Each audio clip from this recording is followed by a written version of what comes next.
As-tu la chance de pratiquer une passion? Cette passion t'aide-t-elle à passer au travers les dures réalités de ta vie? Dans l'épisode d'aujourd'hui, Julie nous partage une passion qui l'habite depuis toujours. Cette passion lui a permis de passer à travers bien des situations. Je m'appelle Mélanie Savoie et je suis heureuse de te présenter cette invitée. Écoutons ensemble son histoire inspirante. Bienvenue dans le podcast T'es rendu où? Allô Julie! Allô! Fait que bonjour, mon nom c'est Mélanie Savoie, vous le savez. Pour le podcast T'es rendu où? J'ai ma première invitée. On ne se le cachera pas, c'est une femme qui signifie quelque chose dans ma vie, dans le sens où c'est ma collègue. Et c'est une femme qui a beaucoup de culture et d'expérience de vie. Puis notre sujet aujourd'hui est ultra positif. Ça va être sur les passions et ce qui nous a aidés à nous sortir de situations et qui a changé notre vie. Alors Julie, elle a été tellement généreuse de dire oui on the spot. Très plaisir. Merci. Allô. Bonjour. Bonjour. Tu vas nous amener dans ton endroit de rêve. Ça s'appelle comment cet endroit-là? En fait, c'est dans mon village natal, à Sainte-Agathe-des-Monts. C'est autour du lac. Moi, je suis née près de l'eau, donc les lacs m'ont toujours fait vibrer. Donc, c'est près du lac. Je suis vraiment contente. Puis, est-ce que ça a un nom particulier? Non. En fait, c'est autour du lac des Sables. Au lac des Sables de Sainte-Agathe. T'es prête? Oui. Alors, on va-tu aller voir ensemble? T'es rendu où? On va dire ensemble deux tours. On va-tu aller ensemble voir T'es rendu où? Dans mon podcast, Julie, il y a toujours une partie à la fin qui est dédiée à une réflexion méditative. Pour celle-ci, si toi, tu as une lecture à nous faire qui pourrait être inspirante, ça serait le fun qu'on puisse... je pourrais lire un extrait ou tu pourrais lire un extrait, pas maintenant, mais en montage ensuite. Okay. Qu'est-ce que tu en penses? Ça pourrait être intéressant, c'est ça. Parfait. Fait que ça va être en lien avec ta passion. Je l'ai un peu Depuis longtemps, c'est la lecture. Oui! Écoute, c'est comme ça qu'on s'était abordé d'abord et avant. Oui, c'est ça. Par rapport à la lecture. Qu'est-ce que, en premier lieu, là, qu'est-ce que ça t'apporte, la lecture? C'est drôle, j'ai fait une petite réflexion là, en préparation mentale à cette entrevue. Puis, en fait, moi, ça fait vraiment longtemps que je lis. J'ai commencé tout jeune comme la plupart, mais en fait, j'ai accroché assez jeune à la lecture. Puis, je me rends compte que c'est beaucoup grâce à ma mère et mes tantes. Donc, les femmes dans ta vie, oui, parce que, écoute... Parce qu'on se peut... Tu sais, moi, sans trahir trop mon âge, des années 80, je commençais mon... Faut que tu sois entre 40 et 60 ans pour faire le podcast. C'est ça, c'est pas mal, on est pas mal dans le milieu.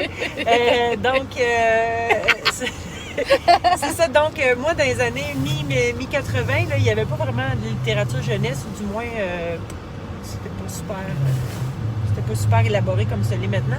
Donc, j'ai commencé assez tôt à lire des livres d'adultes. Donc, à cette époque-là, il n'y en avait pas vraiment de livres jeunesse. Donc, j'ai sauté assez vite dans la vraie vie.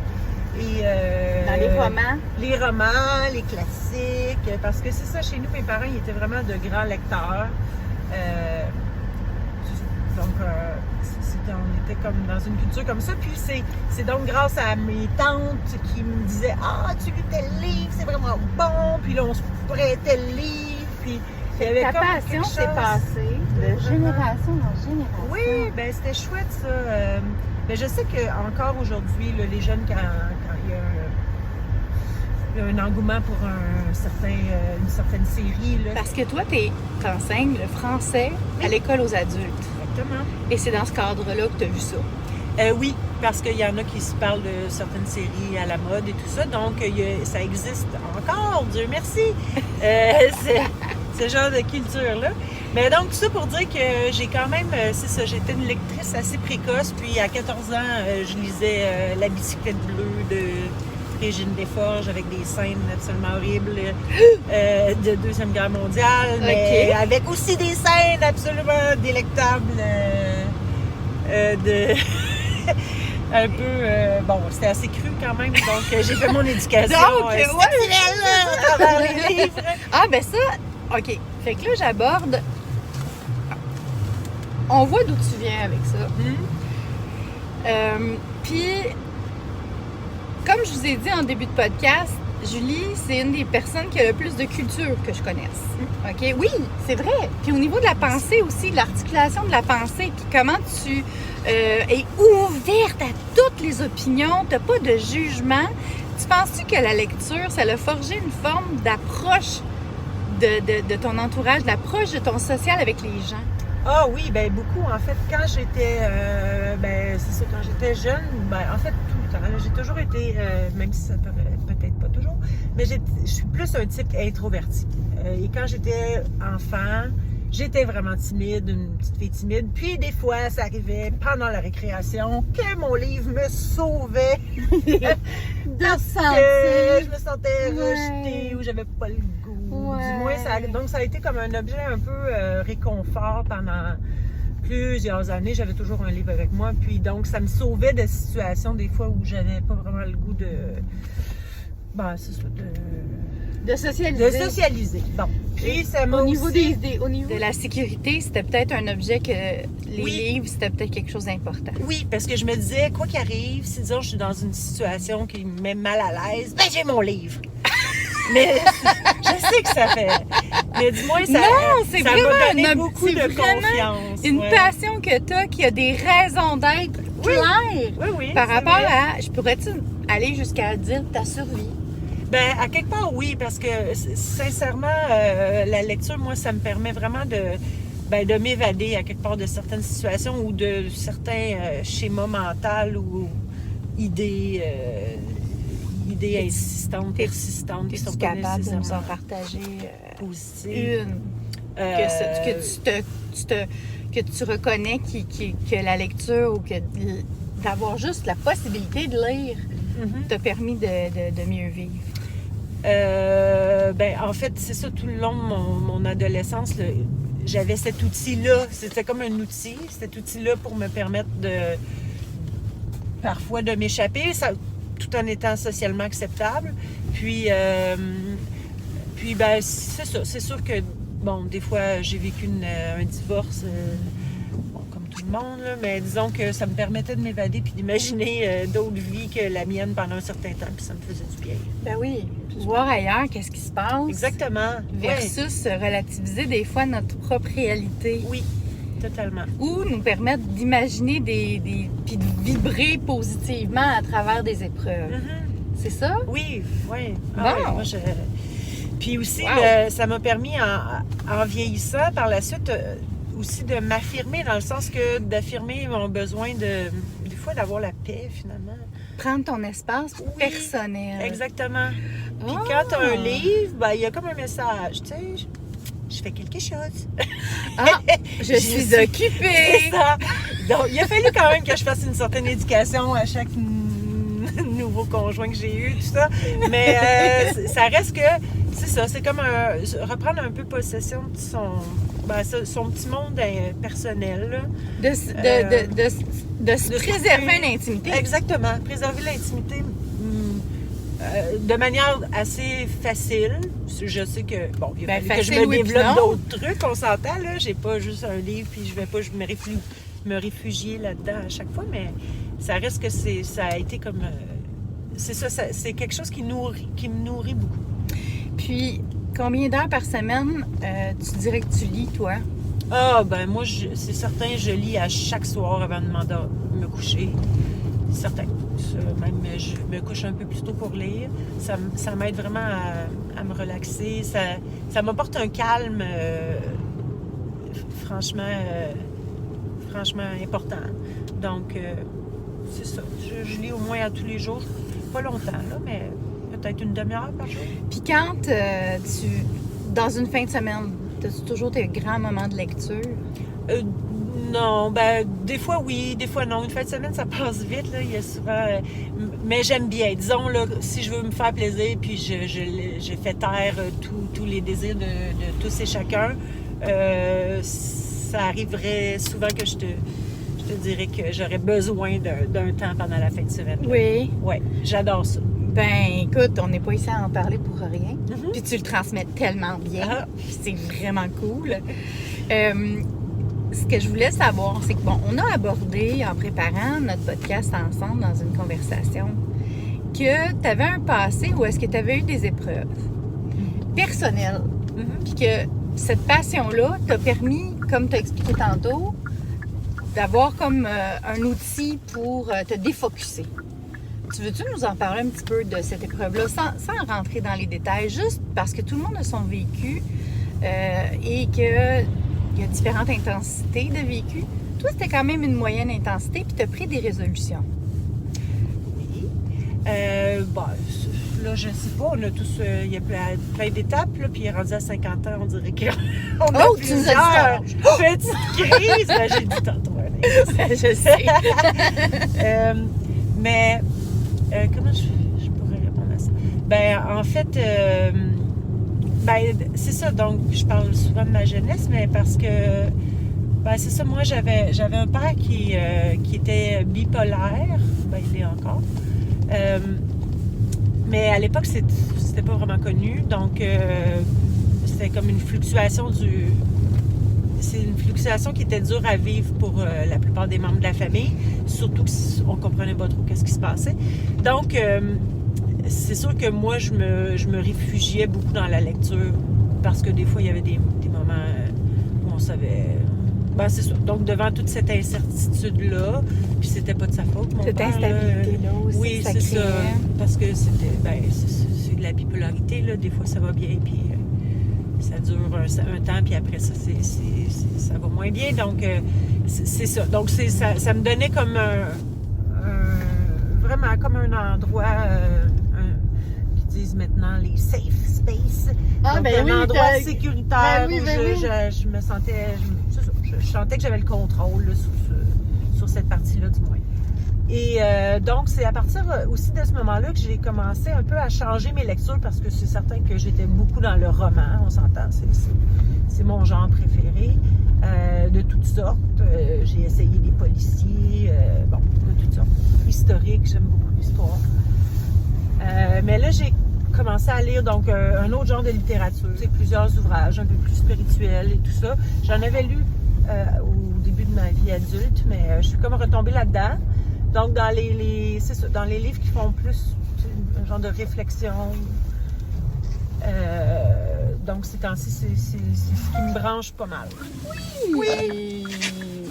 Quand je disais tantôt que je trouvais que c'était une des femmes qui était les plus cultivées dans mon entourage, on a des belles conversations. Ben oui! Ah oui, mais écoutez, on va vous le dire, là, Julie, c'est ma collègue, puis c'est en train de devenir une bonne amie. Puis on se permet même d'aller dans des zones que des fois en famille, il faut éviter. Mm-hmm. Comme nous, on se parle de politique, puis souvent on tombe d'accord qu'on n'a pas besoin d'être d'accord. Puis ça reste ultra constructif. Puis elle me fait réfléchir. J'ose espérer que je te fais réfléchir un peu de ton bord aussi. J'ose espérer. Puis l'échange qu'on a entre femmes dans... là, moi, j'ai 50. Toi, t'as dit que t'avais 50. Fait que l'échange qu'on a entre femmes, c'est tellement précieux. Tantôt, t'as dit quoi? Puis elle dit... C'est quoi t'as dit tantôt? T'as dit, ça prend bien juste toi de me faire quelque chose de même. Oui, c'est certain. C'est certain. Mais je te trouve super bonne. Puis, tu sais, honnêtement, on a presque terminé le podcast. C'est bien passé, on a couvert. Là, on va arriver sur le lieu de ton endroit préféré ou d'un endroit magique de ton enfance. Hein, toi, oui, en fait, oui. Fait que, qu'est-ce que tu pratiques dans le coin de Sainte-Agathe, puis sur ce lac-là, où l'hiver, l'été... qu'est-ce que tu fais, toi, de ta vie ici? Ici, en fait, je travaille ici. Mais ce que je fais de ma vie, je fais un peu de ski de fond, là. D'ailleurs, j'arrive d'en faire. Donc, je fais un peu de ski de fond. Je devrais en faire plus, mais bon, j'en ai fait aujourd'hui, je suis fière de moi. Bon, on va commencer par dire ça avant de dire. C'est ça. On fait plus. C'est ça. On fait ce qu'on peut, hein? On fait ce qu'on peut. Donc, je profite beaucoup de la nature environnante. Là, j'ai un chien, puis j'adore marcher. Là. T'es plus dans le bois. Oui. T'es plus dans le marche que... T'as été faire du ski de fond un matin, mais je vais être honnête, un matin, c'était probablement la journée la plus froide de l'hiver. Très honnêtement, on est le 22 janvier, puis vous regarderez dans les chartes. Et toi, t'es allé faire du ski de fond! Oui, mais j'ai même eu chaud. Tu t'es agité en ski Oui, de fond! c'est ça. Hey, avec le méga gros soleil. Ah, c'était vraiment merveilleux. Puis qu'est-ce que ça t'apporte, le ski de fond, à toi? Ah, ben le ski de fond, c'est le défi parce que c'est ça, c'est les montagnes ici. Donc, montée, descente en étant comme toujours un peu en danger. C'est beaucoup ça, le cardio, le défi, parce que c'est quand même un sport assez complet. Puis, bien, la paix d'être dans la forêt. La zénitude. C'est super, vraiment. J'adore ça. Si tu avais un auteur que tu aimerais proposer comme lecture en lien avec notre discussion aujourd'hui, aux femmes qui vont écouter le podcast, ça serait le ou lesquels? Oh mon Dieu, pourquoi j'ai pas pensé à cette question-là? Ben là, il fallait bien que j'en aie une coupe de pas préparée. Parce que j'en ai tellement. Ben j'ai fini. Écoute, j'ai finalement terminé l'œuvre de Graham Greene. Ça, c'est un auteur américain qui écrit vraiment bien. C'est un délice à lire. Je pense aux États-Unis, juste avant la guerre de sécession. Mais c'est merveilleusement bien écrit. Et c'est la description de l'époque aussi, comment finalement le rôle des femmes aussi, là, dans les femmes de l'aristocratie. Ça m'a un peu choquée de voir à quel point finalement, mon Dieu, qu'ils faisaient rien de leur journée à part changer de robe. Mais il n'y avait pas un pouvoir politique quand même avec leurs atours, avec leurs robes. Bon, je sais pas, j'ai pas lu Non. mais du moins de ce que j'ai lu là, il y a plein d'autres choses à dire de ça, mais j'ai vraiment beaucoup aimé. Puis pourquoi j'en parle de ce livre-là, c'est que ce livre-là, j'avais commencé, je pense que j'avais justement 17-18 ans. Puis là, j'avais trouvé ça un peu long. Fait que finalement, je l'avais abandonné. Puis je l'ai fini comme 30 ans plus tard, Wow. 40. Non? Puis as-tu la même conclusion que quand tu l'as lu 30 ans, il y a 30 ans? Je l'avais pas terminé. Non, je sais, mais il y avait quand même des personnages qui se... Oui, ben c'est justement, je trouvais ça drôle parce que, bon, j'ai comme plusieurs, j'ai tendance à beaucoup m'identifier aux personnages féminins des livres, ou du moins les personnages principaux. Les personnages principaux. Puis, à cette époque-là, le personnage principal, c'est une jeune fille.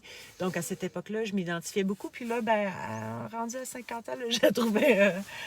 parfois très... Nunuche? De son époque. De son époque, ok, de son âge. C'est ça, c'est de son âge. Mais c'est moi qui ai vieilli. Les livres, c'est ça, la magie, eux, ils gardent toujours le... Mais je trouve ça super intéressant comme perspective, ce que tu dis là. Fait que tu as commencé il y a 30 ans un livre à laquelle tu pouvais t'identifier par rapport à ton âge, à l'héroïne.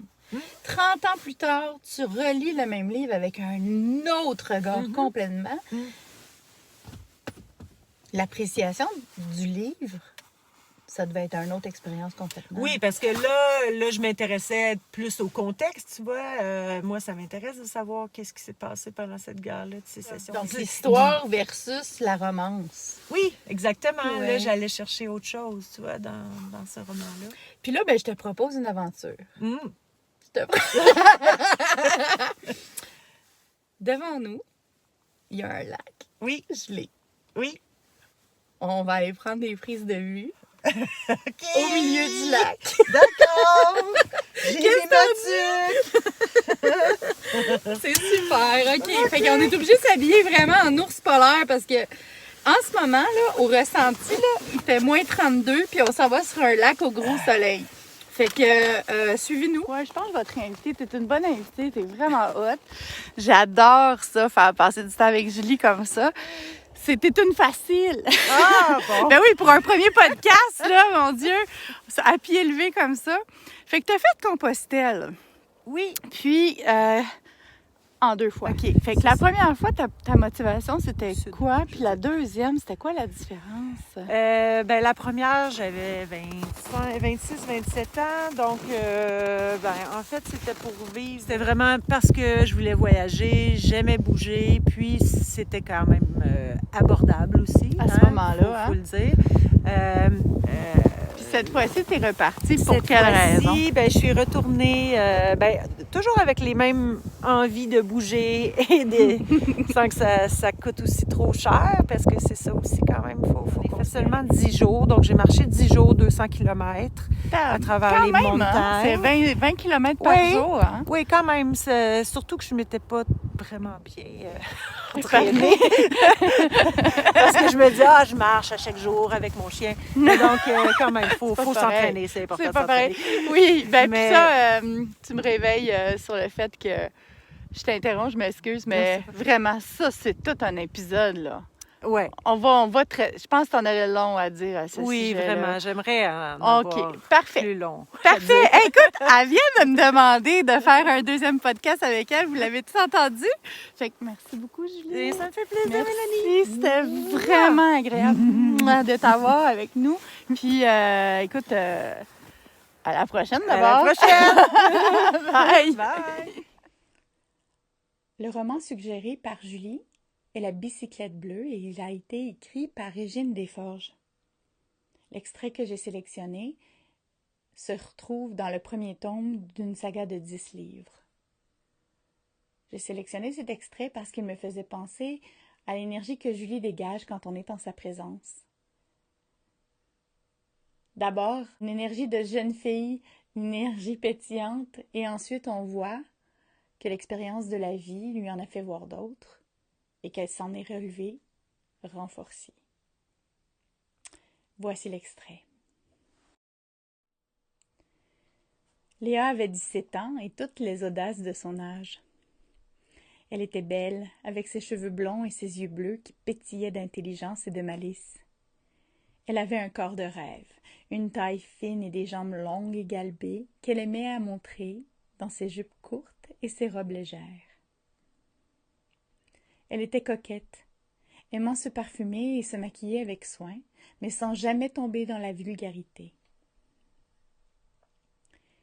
Elle avait un sourire ravageur, un rire contagieux et une joie de vivre communicative. Mais Léa n'était pas seulement une jolie fille.